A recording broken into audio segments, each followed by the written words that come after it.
Welcome to Easy Maths. In this lesson, we're going to look at the concept of joint variation.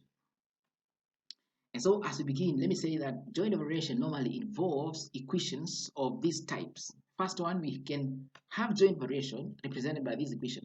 P is equals to KQR squared.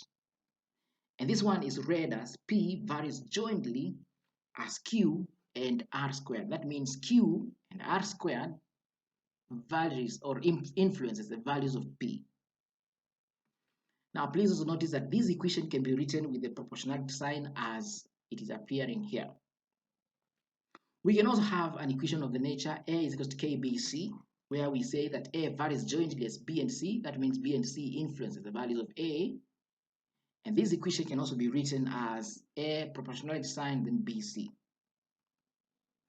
Also, we can have an equation written as A is equal to KB over cube root of C, which we say that A varies jointly as B and inversely as the cube root of C. The inverse is because that root of C, the cube root, is below the division line, and so it is a denominator.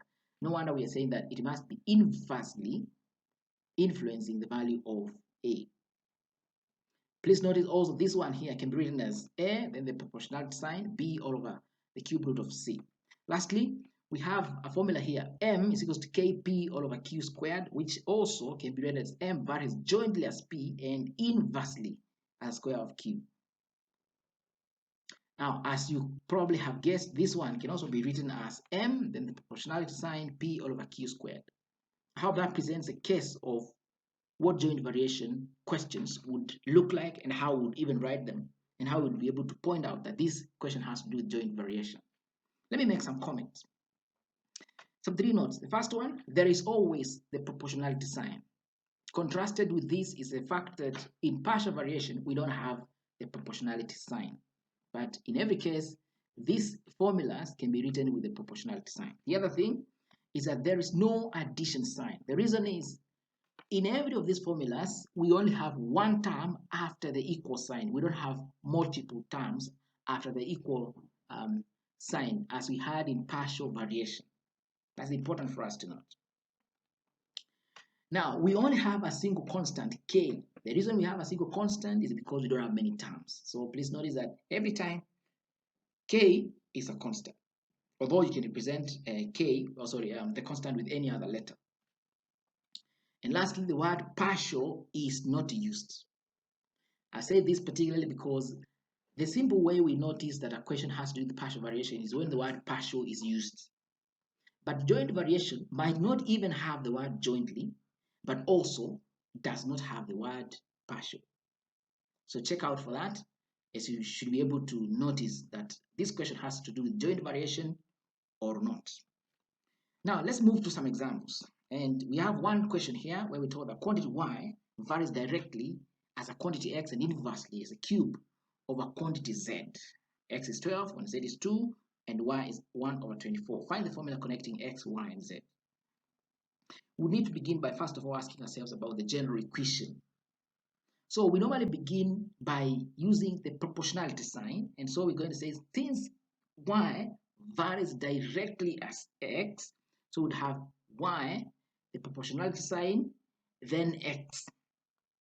And we read on, say, inversely as a cube of z. That means that x is a numerator, and the denominator is z cubed, which is what we have there. This is how we write it, and therefore we now change from that expression which has a proportionality sign to the equation which has a k. So we substitute the proportionality sign with equal sign and k, which appears so that the equation appears like this.